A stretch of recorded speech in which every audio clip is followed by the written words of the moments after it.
ضرور آئیں گے. دعائے ندبہ جس کے بارے میں صدر الاسلام فرماتے ہیں حمدانی، وہ اپنی کتاب بہت ہی مشہور و معروف ان کی کتاب ہے جس میں وہ تکالیف الانام یعنی لوگوں کی کیا ذمہ داریاں ہیں، ان کی ایک کتاب ہے تکالیف الانام.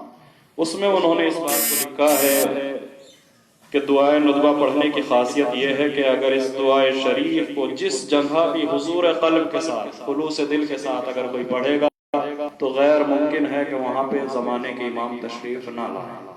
یعنی جہاں پہ امام آئیں گے وہاں فرشتے بھی آئیں گے، جہاں فرشتے آئیں گے وہاں رحمت پروردگار بھی آئے گی، وہاں اللہ کی خصوصی عطا ہوتی ہے اور اللہ وہاں پر بندوں کو ثواب بھی عطا کرتا ہے اور ان کے گناہوں کی مغفرت بھی فرماتا ہے.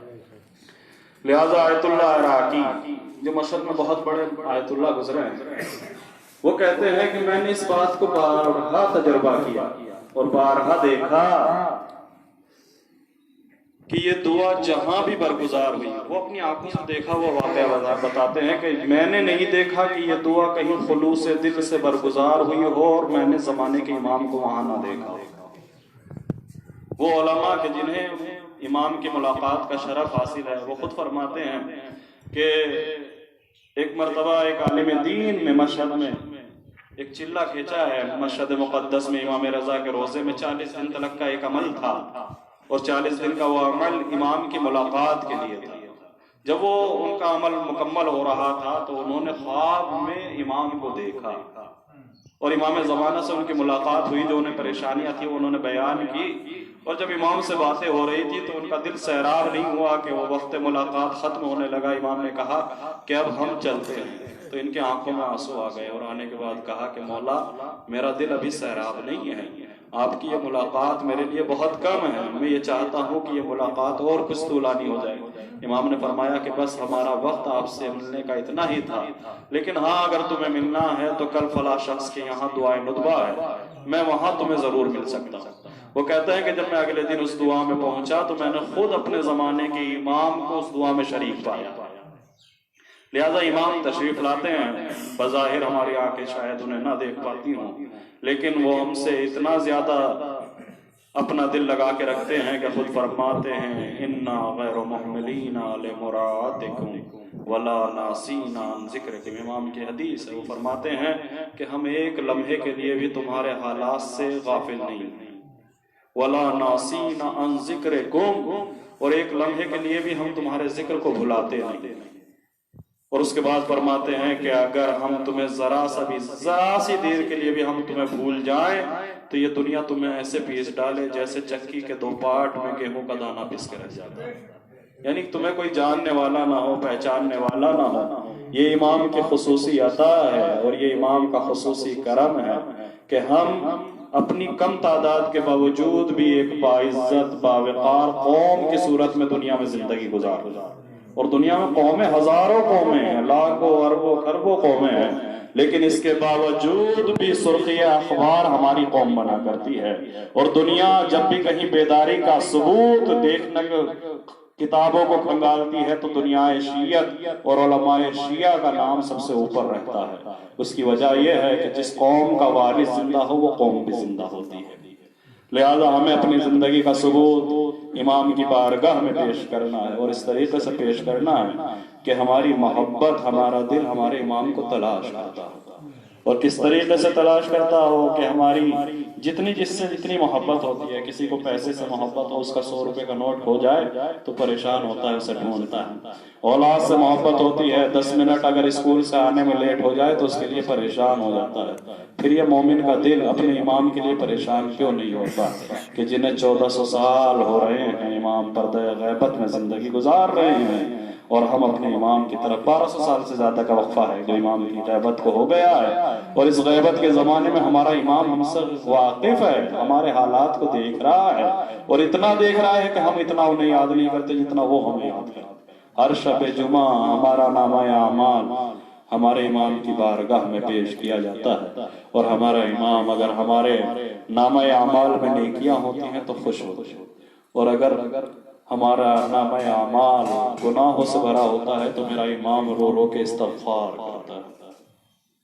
اور اپنی محبت کے صدقے میں خدا کی بارگاہ میں ہاتھوں کو پھیلا کر ہمارے لیے دعائے رحمت کرتا ہے۔ اللہ اکبر، کتنی محبت ہے امام۔ دعائے ندبہ کا آغاز حمد پروردگار اور اس کے بعد اللہ کی ان نعمتوں سے ہو رہا کہ جو دنیاوی نعمتوں کے علاوہ ایک بہت بڑی نعمت ہے جو ہدایت کی صورت میں، انبیاء کی صورت میں، ائمہ کی صورت میں، اولیاء اور اوصیاء کی صورت میں اللہ نے ہمیں عطا فرمائی ہے، کہ جن کے صدقے میں ہمیں دنیا بھی مل رہی ہے اور آخرت بھی ہماری سنورنے والی ہے۔ سب کچھ جو کچھ بھی ہے ان کے وجود کا صدقہ ہے۔ یہ چاند سورج، یہ زمین، یہ آسمان، یہ سانسیں، یہ گھر بار، یہ زندگی، سب کچھ ان کی خلقت کا صدقہ ہے کہ اگر اللہ نے انہیں پیدا نہ کیا ہوتا تو کسی کو پیدا نہ کرتا۔ بسم اللہ الرحمن الرحیم، الحمد للہ رب العالمین، وصلی اللہ علی سیدنا محمد نبیہ وآلہ وسلم تسلیما۔ اللهم صل على محمد وآل محمد۔ اللهم لك الحمد على ما جرى به قضاؤك في أوليائك الذين استخلصتهم لنفسك ودينك، إذ اخترت لهم جزيل ما عندك من النعيم المقيم الذي لا زوال له ولا اضمحلال بعد أن شردت عليهم الزهد في درجات هذه الدنيا الدنيا وزخرفها وزبرجها، فشرت لك ذلك وعلمت منهم الوفاء به فقبلتهم وقربتهم وقدمت لهم الذكر العليا والثناء الجليا، وأهبت عليهم ملائكتك وكرمتهم بوحيك ورفعتهم بعلمك وجعلتهم الذريعة إليك والوسيلة إلى رضوانك، فبعض أسكنته جنتك إلى أن أخرجته منها، وبعض حملته في فلكك ونجيته ومن آمن معه من الهلكة برحمتك، وبعض اتخذته لنفسك خليلا وسالك لسان صدق في الآخرين، فأجلته وجعلت ذلك عليا، وبعض كلمته من شجرة تكليما، وجعلت له من أخيه ردعا ووزيرا، وبعض أولدته من غير أب وآتيته البينات وعيدته بروح القدس، وكل شرعت له شريعة ونحست له منهاجا، وتخيرت له أوصياء ومستحفظا بعد مستحفظ من مدة إلى مدة، إقامة لدينك وحجة على عبادك، ولئلا يزول الحق عن مقره ويغلب الباطل على أهله، ولا يقول أحد لولا أرسلت إلينا رسولا منذرا وأقمت لنا علما هاديا فنتبع آياتك من قبل أن نضل ونخزى، إلى أن انتهيت بالأمر حبيبك ونجيبه محمد صلى الله عليه وآله، فكان كمن تجبته سيدا من خلقته وصفوة من استفيته، وأفضل من اجتبيته وأكرم من اعتمدته، قدمته ولو أنبيائك وبعثته إلى الثقلين من عبادك،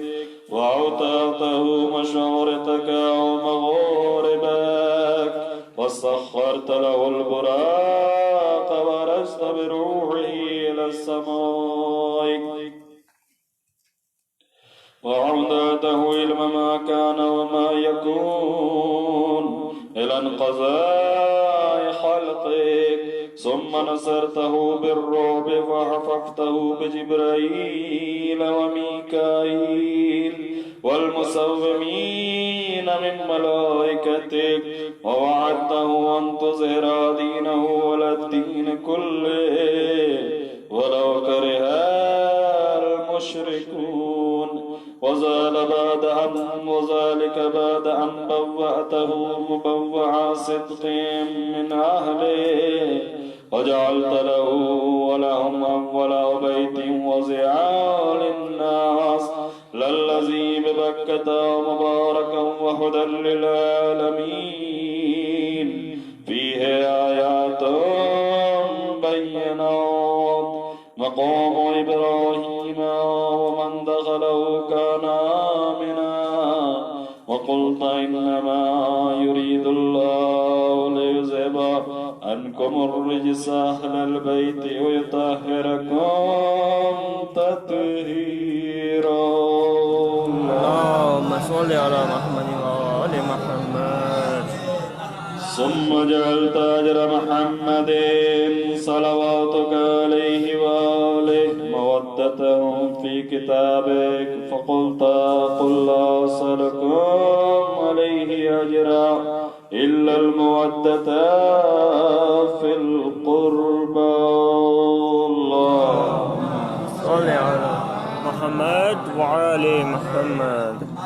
اس دعا کا آغاز اللہ کی تعریف سے ہو رہا ہے. ساری تعریف اس خدا کے لیے ہے جو تمام عالموں کا پالنے والا ہے. رحمت نازل ہو نبی اور سردار حضرت محمد مصطفیٰ اللہم صل علی اور ان کی آل پر. اس کے بعد اس دعا میں اللہ کی ان نعمتوں کا تذکرہ ہے کہ جو اللہ نے ہمارے اوپر نازل فرمائی ہیں. بار الہ ان تمام احکام کے لیے جو تو نے اولیاء کے لیے مخصوص کر کے جاری فرمائے ان کے لیے تو لائق حمد و ثنا و شکر ہے. بار الہ تو نے اتنی نعمتیں ہمیں عطا کی ہیں اور ان نعمتوں میں بھی سب سے بڑی نعمت جو انبیاء کی صورت میں ہے اور انبیاء میں بھی سب سے بڑی نعمت جس کا وجود ہے وہ ہمارے نبی حضرت محمد مصطفیٰ صلی اللہ علیہ وسلم اور آپ کے بعد آپ کی آل کہ جن کی محبت کو اجر رسالت قرار دیا گیا ہے. وہ قرآن میں اعلان ہو رہا ہے قل لا اسألکم علیہ اجرا الا المودۃ فی القربى. کہ میرے رسول سے کہہ دو کہ میں تم سے اجر رسالت کچھ نہیں چاہتا سوائے اس کے کہ میرے قرابت داروں سے محبت کرو. وقلت ما سألتکم من اجر فهو لکم وقلت ما أسألكم عليه من أجر إلا من شاء يتخذ إلى ربه سبيلا فكانوا هم السبيل إليك والمسلك إلى رضوانه. فلما انقضت أيامه وقام وليا علي بن أبي طالب صلواتك عليهما وآلهما هاديا إذ كان هو المنذر ولكل قوم هاد. فقال والملأ أمامه من كنت مولاه فعلي مولاه اللهم وال من والاه وعاد من عاداه وانصر من نصره واخذل من خذله. وقال من كنت أنا نبيه فعلي أميره. چاہنے والے کو اس دعا میں اماموں کی طرف متوجہ کرایا جا رہا ہے. اللہ کی تعریف سے یہ دعا شروع ہوئی اور اس کے بعد انبیاء کا سلسلہ کہ کبھی آدم اور کبھی نوح، کبھی ابراہیم تو کبھی موسیٰ، کبھی عیسیٰ، کبھی یعقوب، کبھی یوسف اور انبیاء کا یہ سلسلہ چلتا رہا یہاں تک کہ اللہ نے سب سے آخر میں ہمارے نبی حضرت محمد مصطفیٰ آپ کو بھیجا اور آپ کے ذریعے سے شریعت کو کامل کر دیا. اب اس کے بعد کسی نبی کی ضرورت نہ تھی بلکہ شریعت کی حفاظت کے لیے کسی ذمہ دار ہاتھ کی ضرورت تھی، اور وہ ذمہ دار ہاتھ رسول نے اس ہدایت کا انتظام حضرت علی ابن ابی طالب علیہ السلام صلی اللہ محمد علیہ وسلم آپ کے ذریعے سے فرمایا. اور وہ موقع تھا کہ جب آپ کی زندگی کا آخری سال تھا، اور اس آخری سال میں آپ نے غدیر خم کے مقام پر آخری حج سے واپسی پر لوگوں کو اکٹھا کیا، اور اکٹھا کرنے کے بعد ان کے سامنے اللہ کا پیغام سنایا. من کنت مولا فہذا علی المولا. دیکھو میرے بعد بھٹکنے کی ضرورت نہیں ہے، بلکہ میں دنیا سے جا رہا ہوں مگر تمہیں ایک ذمہ دار ہاتھ میں تمہارا ہاتھ دے کے جا رہا ہوں، جس کا میں مولا ہوں اس کے یہ علی بھی مولا ہے. اور اس کے بعد نبی کے جملے عجیب ہیں. فرماتے ہیں اللہم والی من والا. جب رسول نے علی کو اپنے ہاتھوں سے بلند کر دیا اور لوگوں کو علی کو دکھا دیا، اب لوگوں کے حق میں دعا فرمائی، میرے اللہ اس کی مدد کرنا کہ جو علی کی مدد کرے، اے میرے اللہ اس سے محبت کرنا کہ جو علی سے محبت کرے، اے میرے اللہ اس سے دشمنی کرنا کہ جو علی سے دشمنی کرے، اے میرے اللہ اس کی مدد کرنا جو علی کی مدد کرے، اے میرے اللہ اسے ذلیل کرنا کہ جو علی کو ذلیل کرے. اب یہ دعا بہت عظیم دعا ہے. کون نہیں چاہتا کہ رسول اس کے لیے دعا کرے؟ مسجدوں میں مجلسوں میں ہر انسان کہتا ہوا نظر آتا ہے کہ ہمارے لیے دعا ہو جائے، ہمارے لیے کوئی آمین کہہ دے، ہمارے لیے کوئی ہاتھوں کو اٹھا دے. اور اگر وہ کسی کے لیے دعا کو اٹھائے کہ جس کی دعا کبھی رد نہ ہوتی ہو، جس کے ہاتھوں پر قبولیت کی مہر لگی ہوئی ہو، اس کی زبان سے جملے نکلے تو اللہ قبول کر لے، وہ دعا کر رہا ہے میرے اللہ اس سے محبت کر کے جو علی سے محبت کرے، اے میرے اللہ اس سے دشمنی کر کے جو علی سے دشمنی کرے. اللہم والی من والا وعاد من عادا وانصر من نصرا واخذل من خذلا. اے میرے اللہ اس کی مدد کر کہ جو علی کی مدد کرے. اب بظاہر ہمارے یہاں یہ سوچا جاتا ہے کہ ہمیں اہل بیت سے مدد لینی ہے، اور ہم اہل بیت کو مشکل مشکل جانتے ہیں اور انہیں اپنی مشکلوں میں پکارتے ہیں. کوئی بھی چھوٹی سی مشکل ہو تو ہم یا علی مدد کہتے ہیں، مگر رسول ہمیں متوجہ کر رہے ہیں کہ جیسے تمہیں علی کی مدد کی ضرورت ہے، ایسے ہی علی کو بھی تمہاری مدد کی ضرورت ہے. وانصر من نصر. اے میرا اللہ اس کی مدد کرنا کہ جو علی کی مدد کرے. اس کا مطلب یہ ہے کہ کوئی مقام ہے کہ جہاں پہ علی کو بھی مدد کی ضرورت ہے، اور وہ مدد کی ضرورت اتنی ہے کہ اگر عوام ساتھ نہ ہو تو امام 25 سال تک اپنے گھر میں بیٹھے رہے کہ جب سننے والے نہیں ہیں تو امام سنائے کسے، جب ماننے والے نہیں ہیں تو امام بتائے کسے.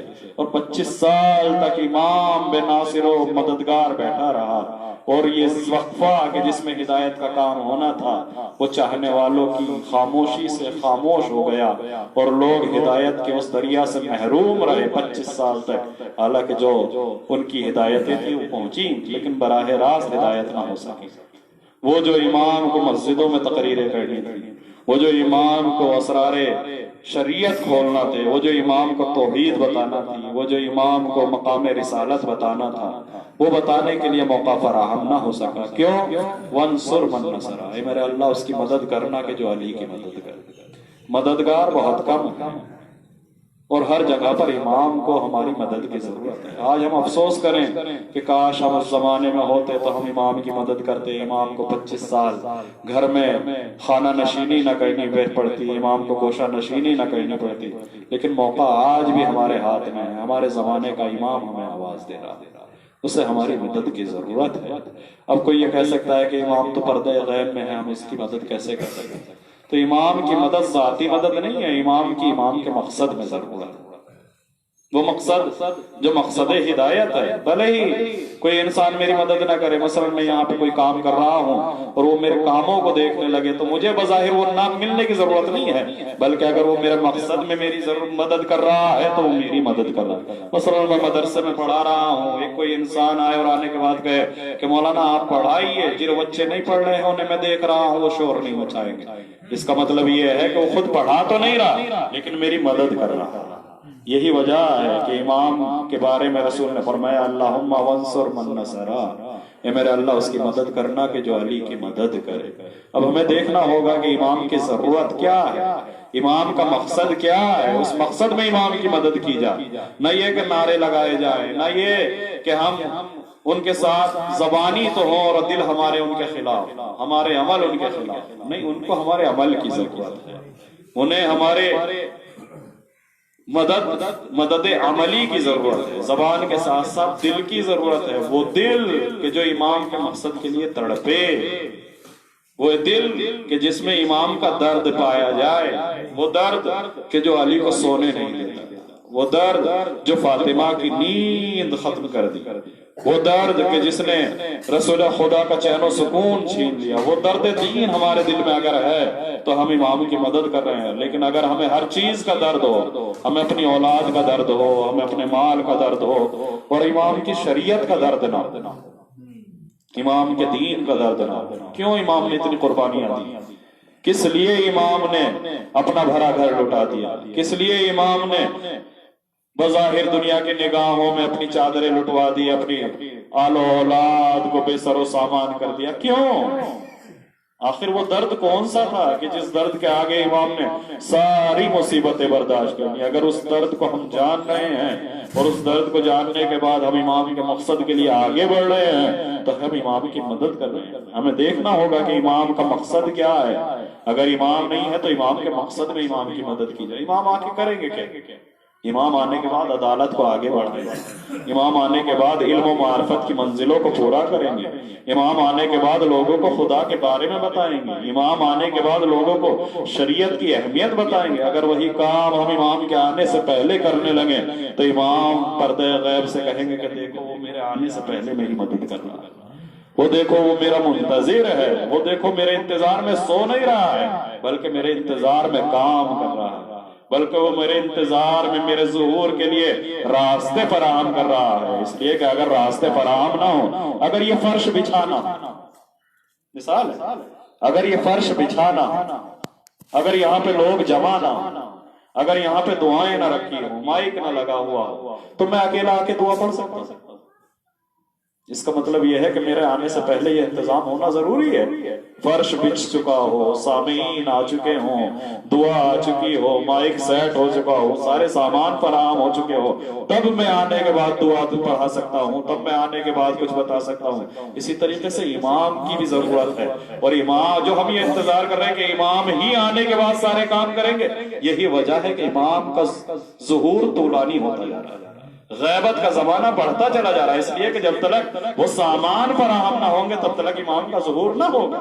ہمیں کوشش کرنی ہے، ہمیں یہ دربار امام کو سجا کے دے گا، وہ لشکر امام کے لیے تیار کرنا ہے کہ جس لشکر کا امام انتظار کر رہے ہیں۔ وہ جو لشکر ہے وہ صرف 313 نہیں ہے، 313 تو امام کے کمانڈر ہیں، اس کے نیچے جو فوج ہے وہ کہاں تیار ہوگی؟ وہ یہیں تیار ہوگی، مسجدوں میں تیار ہوگی، مجلسوں میں تیار ہوگی، مدرسوں میں تیار ہوگی۔ وہ تیار کیسے ہوگی؟ ہم اپنی اولاد کی پرورش کریں، انہیں امام کے بارے میں بتائیں، انہیں معصومین سے واقف کریں، انہیں آگاہی ہو۔ انہیں سب کی جیونیاں یاد ہے مگر امام کی جیونی یاد نہیں، انہیں سب کی خبر ہے مگر امام کے بارے میں کوئی خیر و خبر نہیں ہے، انہیں کشمیر کی خبر ہے مگر امام کے گھر کی کوئی خیر و خبر نہیں ہے۔ اس سے بڑی مصیبت کیا ہو سکتی؟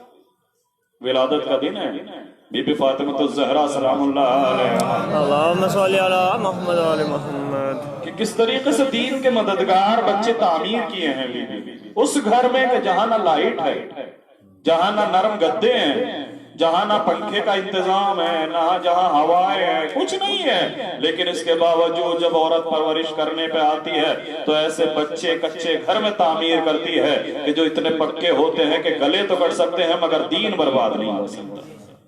یہ ہمارے لیے درس ہے۔ آج اگر ہمارے پاس ساری سہولتیں ہونے کے بعد بھی ہم دین کے مددگار بچے پیدا نہیں کر پا رہے ہیں، بچے تعمیر نہیں کر پا رہے ہیں، تو ہم زبانی ایمان کے مددگار تو ہو سکتے ہیں مگر عملی ایمان کے مددگار کم سے کم ہم اپنے گھر سے اٹھیں۔ معاشرے میں اگر ایسے آثار فراہم نہیں ہے، سامان فراہم نہیں ہے کہ ہم پوری قوم، پوری بستی اور پورے علاقے کو خبردار کر سکیں، پورے علاقے کو بیدار کر سکے، تو ہماری ذمہ داری اپنے گھر کی تو ہے کہ امام سے ہم ہمارے گھر کے بارے میں سوال کریں گے کہ یہ بتاؤ جو بچے تمہاری امانت تھے، جنہیں تمہیں امانت کے طور پہ دیے گئے تھے، انہیں تم نے ہمارا مددگار بنایا یا نہیں بنایا؟ انہیں تم نے ہمارا دیندار بنایا یا نہیں بنایا؟ ہمارا عزادار بنایا یا نہیں بنایا؟ تم نے انہیں ہمارے بارے میں بتایا یا نہیں بتایا؟ یا غفلت کی چادر اڑا کے انہیں سلا دیا، یا انہیں دنیا ہی دنیا دکھائی، انہیں دین کا راستہ نہ دکھایا؟ یعنی ہماری ذمہ داری ہے کہ ہم اپنے بچوں کو اہل بیت کے راستے کو دکھائیں، خود بھی دیکھیں اور انہیں امام کی طرف متوجہ کریں۔ آج بھی امام کا وہی استغاثہ ہے جو کربلا میں امام حسین کا تھا، حل من ناصر ینصر، کیا کوئی ہے جو میری مدد ہوا؟ وہ استغاثہ جو کربلا میں بلند ہوا، جس کے بعد لاشیں تڑپی ہیں کہ مولا اگر جسموں میں جان ہوتی تو یہ جان پھر سے آپ کو قربان کی جاتی۔ مولا ہمیں موت نے مجبور کر دیا ہے، ورنہ یہ زندگی کیا ہے؟ اگر 1000 بار بھی زندگی ملے تو آپ کو قربان ہو جائے۔ اللہ اکبر! وہ کیسے حسین کے مددگار تھے کہ جو ایک ایک رات میں تبدیل ہو گئے، جنہیں حسین نے ایک رات میں تبدیل کر دیا، راستے میں تبدیل کر دیا۔ بہت سے تو ایسے ہیں جو عیسائی ہیں، راستے میں مسلمان ہو رہے ہیں، امام کو دیکھنے کے بعد مسلمان ہو رہے ہیں، مگر اللہ اکبر امام سے اتنی محبت پیدا ہو گئی کہ اس محبت نے جان کی قیمت ختم کر دی، اپنی جان قربان کی، اپنا پورا گھر لے کے آ گئے ہیں۔ اللہ اکبر! یعنی امام کی محبت وہ محبت ہے کہ جس محبت کے آگے انسان اولاد کی محبت بھول جائے، جس محبت کے آگے انسان دنیا کی محبت بھول جائے، جس محبت کے آگے انسان اپنا عیش و آرام بھول جائے، اپنی زندگی اسے عذاب لگنے لگے، وہ اپنی زندگی سے پریشان ہو کہ کاش یہ زندگی امام کی راہ میں کام آ جائے، موقع پر امام کے کام بے سر و سامان پڑے ہوئے۔ ہماری ذمہ داری ہے کہ ہم مسجدوں میں، مدرسوں میں، مجلسوں میں، عزاداری میں، تعلیمات میں، یہ آل محمد کے بچے، روایتوں میں آیا ہے کہ وہ شیعہ کے جو تعلیم یافتہ نہ ہو وہ یتیمان آل محمد ہیں، وہ آل محمد کے یتیم ہیں۔ بڑا ثواب ہے ان کے سروں پہ ہاتھ رکھنے کا، ان کی مالی مدد کرنے کا نہیں، بلکہ انہیں تعلیم دینے کا، انہیں اہل بیت کے بارے میں بتانے کا۔ ان یتیمان آل محمد کی پرورش کا ثواب، جب دنیاوی یتیم کی پرورش کا ثواب اتنا ہے کہ رسول فرماتے ہیں وہ جنت میں ایسے ہوگا جیسے یہ 2 انگلیاں وہ مجھ سے اتنا قریب ہوگا، کہ رسول نے انگلیاں اٹھا کے فرمایا کہ وہ ایسے ہوگا جیسے یہ 2 انگلیاں مجھ سے اتنا قریب ہوگا۔ تو جو دنیاوی یتیم کی پرورش کرتے اس کو اتنا ثواب ہے، تو جو یتیمان آل محمد کی پرورش کرے اس کا کتنا ثواب؟ یہ موقع ہمارے لیے فراہم ہے۔ اگر ہمارے بچے اہل بیت سے ناآشنا ہیں تو باپ ہوتے ہوئے بھی یتیم ہیں، ان سے بڑا یتیم کوئی نہیں ہے۔ اس لیے کہ مولا علی کا ایک شعر ہے، فرماتے ہیں لیس الیتیم من مات والدہ، آپ فرماتے ہیں کہ وہ یتیم وہ نہیں ہے کہ جس کا باپ مر جائے۔ امیر المومنین فرما رہے ہیں لیس الیتیم قد مات والدہ، وہ یتیم وہ نہیں ہے کہ جس کا باپ مر جائے۔ ان الیتیم یتیم العلم والادب، یتیم تو وہ ہے کہ جس کے پاس نہ علم ہو نہ ادب، جس کے پاس نہ معرفت ہو، جس کے پاس دین اور شریعت نہ ہو۔ یعنی اگر ہمارے بچوں کے پاس دین اور شریعت نہیں ہے تو باپ ہوتے ہوئے بھی یتیم، شریعت میں وہ یتیم ہے۔ یتیم وہ ہے کہ جس کا کوئی سہارا نہ ہو، یعنی یہ باپ کیسا ہے کہ جو اپنی اولاد کو سہارا نہیں دے پاتے۔ لہذا ہماری ذمہ داری ہے، رسول کی دعا ہمارے شامل حال ہوگی اگر ہم دین کی مدد کر رہے ہیں، اگر ہم اہل بیت کی مدد کر رہے ہیں، اس لیے کہ نبی نے فرما دیا۔ اور یہ نبی کی دعا صرف ایک وقت کے لیے نہیں ہے کہ اس مجمع سے نبی کہہ رہے ہیں، نہیں، خدا کی بارگاہ میں ہاتھوں کو اٹھا کے کہہ رہے ہیں اللہم انصر من نصرہ، اے میرے اللہ اس کی مدد کر کے جو علی کی مدد کرے، وخذل من خذلہ، صرف اتنا ہی نہیں کہا کہ اس کی مدد کر کے جو علی کی مدد کرے، یہ بھی فرمایا کہ اسے ذلیل کر کے جو علی کو ذلیل کرنا چاہے، جو علی کی توہین کرنا چاہے۔ توہین کہاں ہوتی ہے؟ امام فرماتے ہیں کہ دیکھو تمہارے سے ہماری محبت وابستہ ہوتا ہے نا، کہ ایک انسان جب کسی کمپنی میں کام کر رہا ہو اور اس نے اس کمپنی کی ڈریس پہن لی ہو، اب وہ کوئی بھی کام کرے تو وہ کمپنی بدنام ہوتی ہے۔ اب اس کا کوئی فیل اپنا فیل نہیں ہوتا، اگر اس نے ڈریس پہن لی ہے اس کمپنی کی، اس فیکٹری کی، اور اس کے بعد وہ کوئی غلط کام کر رہا ہے تو کوئی یہ نہیں کہے گا کہ یہ کر کے چلا گیا، کوئی اسے ڈھونڈنے نہیں جائے گا، ہر انسان کہے گا کہ اس کمپنی کے آدمی نے یہ کام کیا، وہ کمپنی بدنام ہوگی۔ اسی طریقے سے جب ہم نے شیعت کا لباس اوڑھ لیا، اللہ اکبر، اب ہمارا کوئی کام ہمارا کام نہیں ہے. اب جہاں بھی بدنامی ہوگی وہاں پہ اہل بیت کی بدنامی ہوگی کہ علی کے چاہنے والے ایسا کرتے ہیں, وہ حسین کے ماننے والے ایسا کرتے ہیں, یہ کالا لباس جسموں پہ سجا ہوا, اور یہ تو فزیکل لباس ہے جسے ہم سمجھ رہے ہیں کہ یہ ہم نے پہن لیا, یہ کالا لباس, یہ عزاداری کا لباس. ایک لباس, ایک وہ ہماری جو آئیڈینٹی ہے جسے ہمیں شیعہ کہا جاتا ہے. آپ سوچ رہے ہیں 2 آدمی چوراہے پہ کوئی کام کر دے, اس کا نام کوئی نہیں لے گا, ہر کوئی یہ کہے گا کہ شیعہ نے یہ کیا, وہ شیعہ لڑ گیا, وہ شیعہ بھیڑ گیا. امام فرماتے ہیں کہ دیکھو وہ عمل انجام دینا جو ہمارے لیے سبب عزت ہو, وہ عمل انجام نہ دینا کہ جس سے ہماری ذلت ہو, جس سے لوگ ہمیں برا بھلا کہیں, جو تمہیں دیکھنے کے بعد لوگ ہمارے اوپر انگلیاں اٹھائیں کہ دیکھو یہ ان کا چاہنے والا ہے, دیکھو یہ ان کا ماننے والا ہے. اور نبی وہی کہہ رہے ہیں اللہم وخذل من خذل, اے میرے اللہ اسے ذلیل کر جو علی کو ذلیل کر. وہ گالیاں دینے والے اور تھے, ہم نہ چاہتے ہوئے بھی امام کی ذلت کا سبب بن گئے. انہوں نے گالیاں دی, وہ ڈائریکٹ امام کے دشمن بنے, وہ ڈائریکٹ امام کو ذلیل کرنا چاہتے تھے, لیکن ہم امام کے مقصد کو پامال کر رہے ہیں. اگر ہم شیعہ ہو کے پردہ نہیں کر پا رہے ہیں تو ہم اہل بیت کے دین کو برباد کر رہے ہیں. اگر ہم شیعہ ہو کے نمازیں نہیں پڑھ پا رہے ہیں تو ہم اہل بیت کے دین کو برباد کر رہے ہیں. دین کو برباد کر رہے ہیں یعنی امام سے جو ہماری نسبت ہے اس نسبت کو بدنام کر رہے ہیں. آپ سوچیں, یہ تو شیعہ کی بات ہے. اولاد فاطمہ سادات یعنی کیا, ہم جو یہ بڑے بڑے لفظوں میں لکھ دیتے ہیں کہ سید زیدی, اس کا مطلب کیا؟ اولاد رسول, اولاد فاطمہ. اب اولاد فاطمہ کے ساتھ یہ نام اچھا لگتا ہے کہ سید اور بے نمازی, سید اور جھوٹا, سید اور فریب کہا, سید اور روزہ نہ رکھنے والا. اللہ اکبر, اس سے بڑا امام کے لیے زخم کیا ہو سکتا ہے کہ کسی کی اولاد اگر بدنام ہو جائے تو اسے اچھا نہیں لگتا کہ اس کی بدنام اولاد کا نام اس کے سامنے لیا جائے. بی بی کی ولادت کا دن ہے اور ہماری بڑی نسبت ہے بی بی سے, وہ ڈائریکٹ نسبت کہ ہمیں اولاد رسول کہا جاتا ہے, ہمیں اولاد فاطمہ کہا جاتا ہے. اور اس کے بعد اگر ہمارا کردار اچھا نہ ہو, ہمارے پڑوسی ہمیں برا سمجھتے ہو, ہمیں لوگ فریبکار سمجھتے ہو, مکار سمجھتے ہو, لوگ ہمیں بے نمازی سمجھتے ہو, لوگ ہمیں بے دین سمجھتے ہو, اللہ اکبر, پھر ہماری وہ نسبت خطرے میں. اور امام رسول فرما رہے ہیں وخذل من خذل, یہ میرا اللہ اسے ذلیل کر کے جو علی کو ذلیل کرے. اس کا مطلب یہ ہے کہ یہ جو ہمارا زوال ہے یہ زوال نبی کی بد دعا کا نتیجہ ہے. چونکہ ہم نے دین کو پامال کر دیا, اب دنیا نے ہمیں پامال کرنا شروع کر دیا. وہ ہماری عزت ختم ہو رہی ہے, وہ عزت ہمارے ہاتھوں سے ختم ہو رہی ہے. ورنہ اگر ہم نبی کی سنت اور نبی کی سیرت اور اہل بیت کے کردار پہ عمل پیرا ہوتے تو ہم غریب تو ہو سکتے تھے مگر ذلیل نہیں ہو سکتے. یہ جو آج غربت کے ساتھ ساتھ ہم ذلیل ہو رہے ہیں یہ ہماری دین سے دوری کا نتیجہ ہے, یہ ہمارا اہل بیت کے راستے کو چھوڑ دینے کا نتیجہ ہے. ورنہ اہل بیت کی فقیری کی داستانیں تو کتابوں میں ہیں مگر اہل بیت کی رسوائی کی داستانیں کتابوں میں نہیں.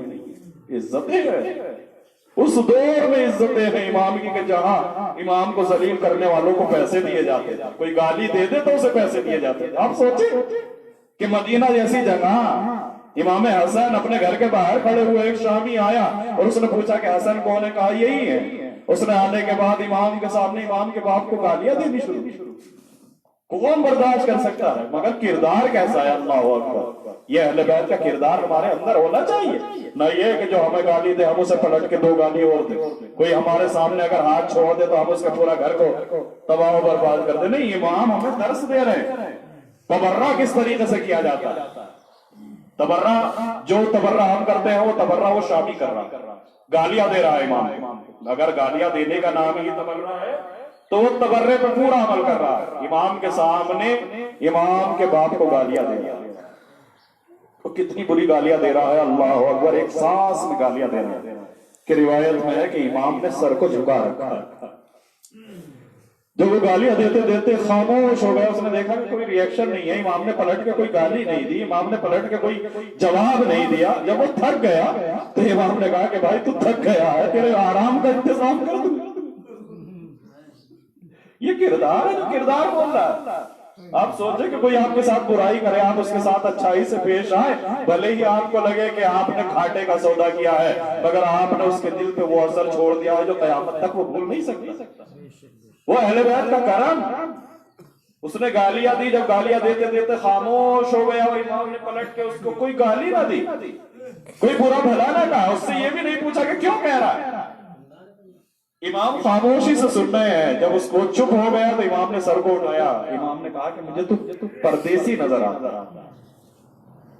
دیکھ اگر تو نے کھانا نہ کھایا ہو تو تیرے کھانے کا انتظام کرنا، اگر تجھے آرام کی ضرورت ہو تو تیرا آرام کا انتظام کرتا ہو، اگر تیرے پاس سواری نہ ہو تو سواری کا انتظام کرتا ہو۔ اس نے جب یہ کردار دیکھا تو اب کسی کی ضرورت نہیں پڑی کہ وہ پہچانوائے کہ یہ حسن ہے، یہ علی کے بیٹے ہیں، یہ عصمت میں فائز ہے، یہ امام ہے، نہیں پہچانوانے کی ضرورت نہیں، کردار بول رہا، اسے شرمندگی کا احساس ہوا، انسان ہے، جانور نہیں ہے، کردار سے بدلا جا سکتا ہے۔ جیسے ہی اس نے امام کا یہ کردار دیکھا، ہاتھوں کو جوڑ لیا، مولا یہ کیسا تبر رہا ہے کہ میں نے آپ کو گالیاں دی، آپ نے پلٹ کے گالی نہیں دی بلکہ احسان فرما رہے ہیں۔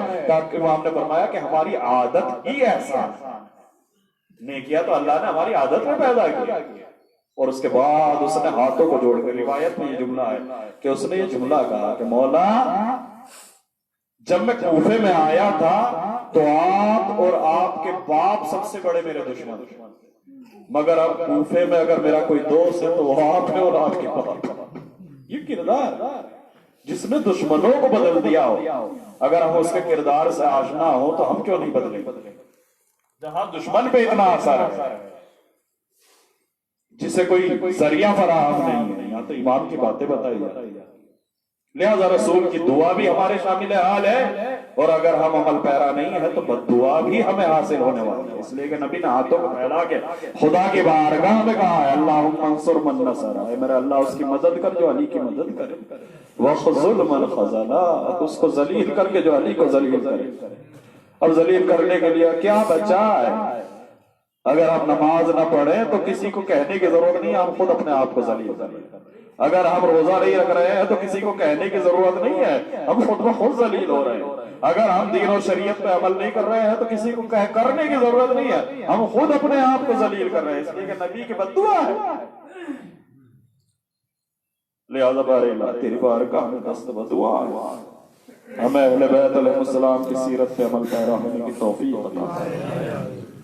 اللہم والی من والا وعاد من عادا وانصر من نصر وخذل من خذل وقال من كنت انا نبيه فعلي امير وقال انا ولي من شجرة واحدة وصائر الناس من شجرة شتى وعله محل هارون من موسى فقال له أنت مني بمنزلة هارون من موسى إلا أنه لا نبي بعدي وزوجه ابنته سيدة نساء العالمين وأهل له من مسجده ما أهل له وسد الأبواب إلا بابه ثم أوداه علمه وحكمته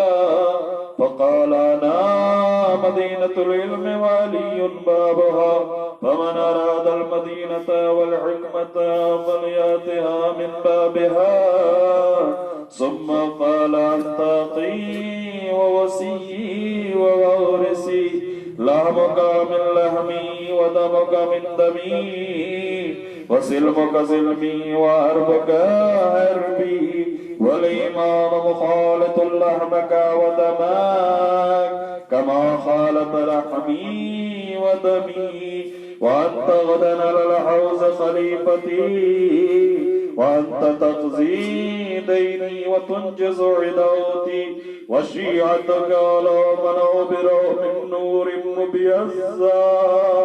کتنی بڑی بشارت رسول نے دی ہے، اے میرے تم میرے قرضوں کو ادا کرنے والے ہو اور میرے وعدوں کو وفا کرنے والے ہو، اور تمہارے شیعہ قیامت کے دن نورانی چہرے والے نور کے منبروں پہ بیٹھے ہو، اور وہ نور کے منبر میرے چاروں طرف لگے۔ اللہ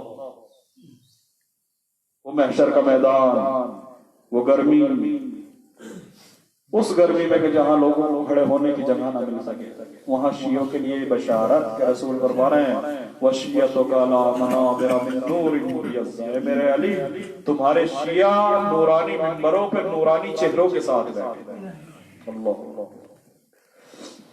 وَهُمْ جِيرَانِي، اور وہ میرے پڑوسی ہوں گے۔ وَلَوْلَا أَنْتَ يَا عَلِي لَمْ يُعْرَفِ الْمُؤْمِنُونَ بِبَعْدِي وَكَانَ بَعْدُهُ هُدًى مِّنَ الضَّلَالِ وَنُورًا مِّنَ الْأَعْمَىٰ وَحَبْلَ اللَّهِ الْمَتِينَ وَصِرَاطَهُ الْمُسْتَقِيمَ لَا يُسْبَقُ بِقَرَابَةٍ فِي رَحِمٍ وَلَا بِصَابَغَةٍ فِي دِينٍ وَلَا يُلْحَقُ فِي مَنْقَبَةٍ مِّمَّا وخيبرية وهنينية وغيرهن فزبت لا عداوته وكبت لا منابذته حتى قتل الناكسين والقاسطين والموردين ولو ناقض نحبه وقتله أشقى الآخرين يتبع أشقى الأولين لم يمتثل أمر رسول الله صلى الله عليه وآله في الهادين بعد الهادين والأمة مصرة على مقته مستمعة على قطيعة رحمه وإقصاء ولده إلا القليل۔ رسول نے جس قدر لوگوں کو علی اور اولاد علی سے متمسک اور متصل رہنے کی تلقین فرمائی، اسی درجہ یہ امت نبی کے بعد آل محمد کی دشمنی پہ آمادہ ہو گئی اور ان کے قطع رحم پر جمع ہو گئی اور ان کی اولاد کو مقام عزت سے گرانے پر تل گئی۔ مگر ان میں سے چند مومنین ایسے بھی تھے کہ جنہوں نے رسول اور ان کی اولاد کے حقوق کا خیال کیا، ممن وفى لرعاية الحق فيهم فقتلا من قتلا، اور جنہوں نے ان کی اولاد کا ساتھ دیا ان کے ساتھ دنیا نے کیا کیا، فقتل من قتلا وصبع من صبع وأقصى من أقصى، کہ ان میں سے بعض کو قتل کر دیا گیا، بعض کو قید کر دیا گیا اور بعض کو ان کے وطن سے باہر نکال دیا گیا۔ وَجَرَى الْقَضَاءُ لَهُمْ بِمَا يُرْجَى لَهُمْ حُسْنُ الْمَثُوبَى إِذْ كَانَتِ الْأَرْضُ لِلَّهِ يُورِثُهَا مَن يَشَاءُ مِنْ عِبَادِهِ وَالْعَاقِبَةُ لِلْمُتَّقِينَ۔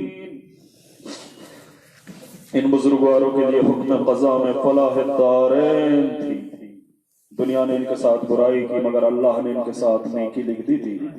اور اس کے بعد قرآن کی آیت گواہ ہے کہ یہ زمین اللہ کی ہے اور اللہ جسے چاہتا ہے زمین کا وارث بناتا ہے، اور انجام خیر صرف اور صرف متقین کے لیے ہے۔ سبحان ربنا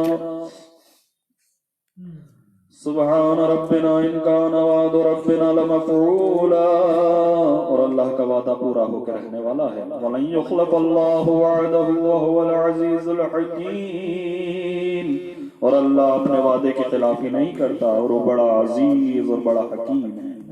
فَعَلَى الْعَتَائِبِ مِنْ أَهْلِ بَيْتِ مُحَمَّدٍ وَعَلِيٍّ صَلَّى اللَّهُ عَلَيْهِمَا وَآلِهِمَا فَلْيَبْكِ الْبَاكُونَ وَإِيَّاهُمْ فَلْيَنْضُبِ النَّاضِبُونَ وَلِمِثْلِهِمْ فَلْتَصْرِخْ عِنْدَهُمْ وَلْيَصْرِخِ الصَّارِخُونَ وَيَزِجَّ الزَّاجُّونَ وَيَعِجَّ الْعَاجُّونَ۔